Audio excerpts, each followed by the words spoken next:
Hello students, welcome to my YouTube channel. जिन्होंने भी मेरे यूट्यूब चैनल को सब्सक्राइब नहीं किया है अभी तक, तो प्लीज़ मेरे यूट्यूब चैनल को सब्सक्राइब कर दीजिए, लाइक कीजिए और शेयर कीजिए। इस यूट्यूब चैनल में, जो कि मेरे यूट्यूब चैनल का नाम है फार्मा विजेता, इस यूट्यूब चैनल में आपको सारे इंफॉर्मेशन, सारे टॉपिक्स रिलेटेड टू फार्मेसी, सारे topics related to life sciences आपको जानने को मिलेंगे। ओके, सो आज का जो हमारा एक टॉपिक है, जो हम बोल सकते हैं एक कॉमन टॉपिक, जो टॉपिक फार्मेसी में भी आता है, ये टॉपिक लाइफ साइंस में भी आता है और ये टॉपिक स्कूल के स्टूडेंट्स भी पढ़ते हैं। जो कॉमन कॉमन टॉपिक हम बात करेंगे आज, that is the cell. Biochemistry में बहुत इंपॉर्टेंट है, ह्यूमन एनाटॉमी एंड फिजियोलॉजी में बहुत इंपॉर्टेंट है इसका, हमारे लिविंग ऑर्गेनिजम्स में बहुत इंपॉर्टेंट है। So B pharmacy, bachelor of pharmacy जिसको बोला जाता है, उसमें फर्स्ट ईयर में एक सब्जेक्ट आता है ह्यूमन एनाटॉमी एंड फिजियोलॉजी। तो उस ह्यूमन एनाटॉमी एंड फिजियोलॉजी में बेसिक जो लिविंग ऑर्गेनिजम्स के बारे में बताया गया है, उसमें सबसे बेसिक है आज हम जो जानने वाले हैं, that is the structure of cell. What is cell? Cell is the structural and functional unit of living organisms. जब भी हम बात करते हैं सेल की, सबसे पहले हमारे दिमाग में ये आना चाहिए कि सेल क्या है। जैसे ही मैंने पूछा व्हाट इज सेल, तो आपके दिमाग में ये आ जाना चाहिए कि cell is the basic structural and functional unit of living organisms. Living organism सभी को पता है, जिसमें लाइव है। जो भी ऑब्जेक्ट जिसमें लाइव हो उसको बोला जाता है लिविंग ऑर्गेनिजम्स। जो हमारे लिविंग ऑर्गेनिजम्स हैं, जितने भी लिविंग ऑर्गेनिजम्स हैं, एनिमल्स हैं, प्लांट्स हैं, वो सारे सेल्स से बने हुए हैं। क्लियर? सो सेल कैसे बनते हैं? When atoms are joined together to form molecules. Atom है सबसे छोटा, एटम जब ज्वाइंट होता है तो वो बनता है मॉलिक्यूल्स। जब मॉलिक्यूल्स, बहुत सारे मॉलिक्यूल्स एक साथ ज्वाइंट होंगे लिविंग ऑर्गेनिजम्स के अंदर, तो वो बनते हैं सेल। तो सेल है basic structural and functional unit of living organisms. आज हम बात करेंगे जो सेल होता है हमारे बॉडी के अंदर, उसका स्ट्रक्चर क्या होता है, उसमें क्या क्या चीजें होती है। तो सबसे पहले हम बात करेंगे, cell are of two types. दो टाइप्स के सेल होते हैं। First is eukaryotic cell and second one is prokaryotic cell. दो टाइप्स के सेल है। यूकैरियोटिक सेल वो सेल होते हैं जिसके अंदर न्यूक्लियस होता है, एंड प्रोकैरियोटिक सेल वो सेल्स होते हैं जिसके अंदर कोई भी न्यूक्लियस नहीं होता। तो मेजॉरिटी ऑफ लिविंग ऑर्गेनिज्म जब हम बात करते हैं वो है eukaryotic cell. Human beings, animals are all comes under the category of eukaryotic cell. Clear? Now ये है हमारे सेल का स्ट्रक्चर। सेल का डिस्कवरी सबसे पहले किसने किया था? Robert Hooke. Robert Hooke is the first scientist to discover the cell. Clear? अब सेल का जो साइज होता है, हर एक चीज का एक साइज होता है पर्टिकुलर। सेल का जो साइज होता है वो 10 to 100 माइक्रोमीटर रेंज का साइज होता है हमारे बॉडी में सेल। तो सेल सबसे पहले डिस्कवर किया रॉबर्ट हुक ने। सेल क्या है? Cell is the structural and functional unit of living organisms. कितने टाइप्स के सेल होते हैं? सेल होते हैं टू टाइप्स के, यूकैरियोटिक एंड प्रोकैरियोटिक। नाउ अब हम बात करेंगे स्ट्रक्चर ऑफ सेल। सेल का जो आउटर मोस्ट लेयर है उसको बोला जाता है plasma membrane. Plasma membrane is the outer structure of the cell. अब सेल के अंदर जो आउटर मोस्ट स्ट्रक्चर आप लोग ये देख सकते हो, दैट इज प्लाज्मा मेम्ब्रेन। उसके अंदर आप ये बीच जो राउंड स्ट्रक्चर है, दैट इज न्यूक्लियस। सेल के outermost structure plasma membrane, अंदर का जो आप राउंड पोर्शन देख रहे हो, that is the nucleus of the cell. बिल्कुल सेंटर में रहता है। न्यूक्लियस के बिल्कुल अंदर एक पोर्शन होता है, उसको बोला जाता है न्यूक्लियोलस। इतना समझ में आ गया? अब नेक्स्ट चीज क्या है? अब सेल का outermost is the plasma membrane, बीच वाला है न्यूक्लियस। न्यूक्लियस और बाहर के लेयर के बीच जो एक जगह है, दैट इज द एम्प्टी जगह, जिसको हम बोल सकते हैं, उस जगह को बोला जाता है साइटोप्लाज्मा ऑफ द सेल। समझ में आ रहा है? तो सेल को हम डिवाइड करते हैं, सेल के स्ट्रक्चर को डिवाइड करते हैं मेनली 3 कैटेगरीज में. First is the outermost layer of the cell, that is the plasma membrane.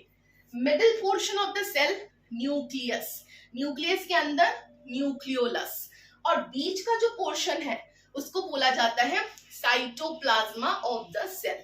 अब जो मेन चीजें हैं सेल के अंदर भी बहुत सारे स्ट्रक्चर्स प्रेजेंट होते हैं, अलग अलग बॉडीज, अलग अलग कॉम्प्लेक्सेस प्रेजेंट होते हैं. तो ये जो सारे अलग अलग चीजें प्रेजेंट है वो कहाँ पे प्रेजेंट है? साइटोप्लाज्मा ऑफ द सेल के अंदर. क्लियर? अब सबसे पहले हम बात करेंगे जो है that is endoplasmic reticulum. Endoplasmic reticulum is a type of complex present in the cytoplasma of the cell. Endoplasmic reticulum का इस तरह से स्ट्रक्चर रहता है. अगर एंडोप्लाज्मिक रेटिकुलम्स के ऊपर राइबोसोम्स प्रेजेंट है तो उस एंडोप्लाज्मिक रेटिकुलम को बोला जाता है रफ एंडोप्लाज्मिक रेटिकुलम. अगर एंडोप्लाज्मिक रेटिकुलम के ऊपर उसके सरफेस में कोई राइबोसोम्स प्रेजेंट नहीं है तो उसको बोला जाता है स्मूथ एंडोप्लाज्मिक रेटिकुलम. क्लियर? इतना समझ में आ गया? Main function of endoplasmic reticulum is to synthesis of protein. Protein की सिंथेसिस करता है एंडोप्लाज्मिक रेटिकुलम. क्यों करता है? Because of ribosomes.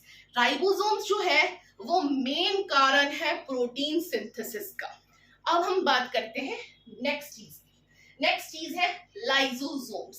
लाइसोसोम एक और तरह का कॉम्प्लेक्स बोल सकते हो, ऑब्जेक्ट बोल सकते हो, जो पाया जाता है साइटोप्लाज्मा के अंदर. अब लाइसोसोम क्या है? Lysosome is the engulfing body of the cell.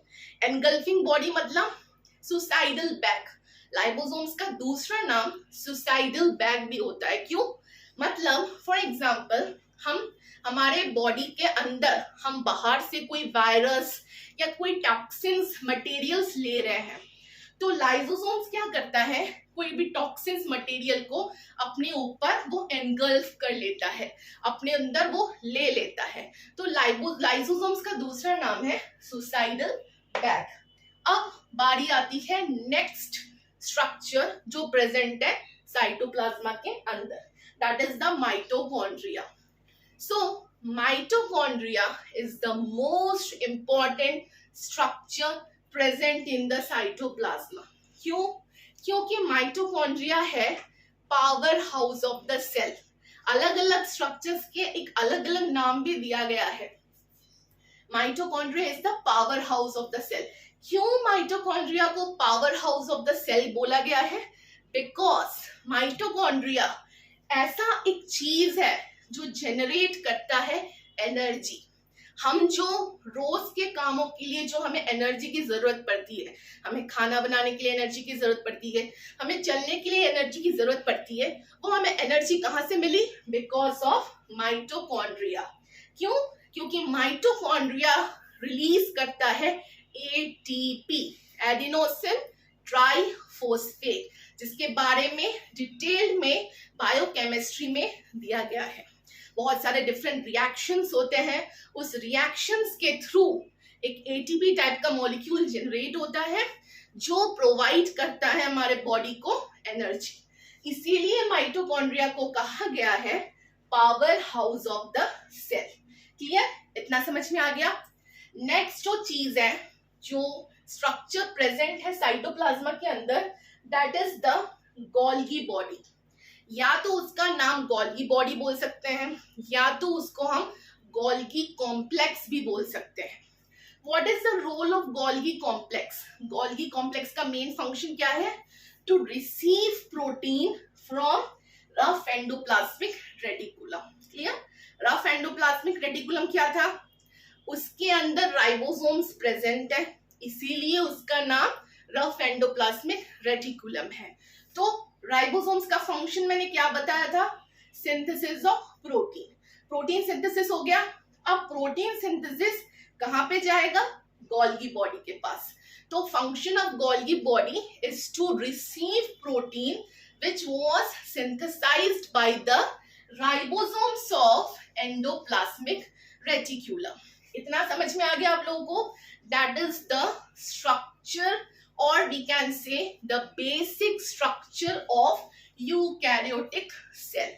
Eukaryotic cell क्या है? जिसमें न्यूक्लियस प्रेजेंट है। प्रोकैरियोटिक सेल क्या है? जिसमें कोई भी न्यूक्लियस प्रेजेंट नहीं है। मेजॉरिटी ऑफ लिविंग ऑर्गेनिजम्स जो है वो कौन से सेल से बना है? Eukaryotic cell. समझ में आ गया सभी को? So that's all about the structure of cell. Please channel को आप लाइक कीजिए, मैक्सिमम शेयर कीजिए एंड सब्सक्राइब कीजिए। Thank you so much for watching. Okay, bye bye.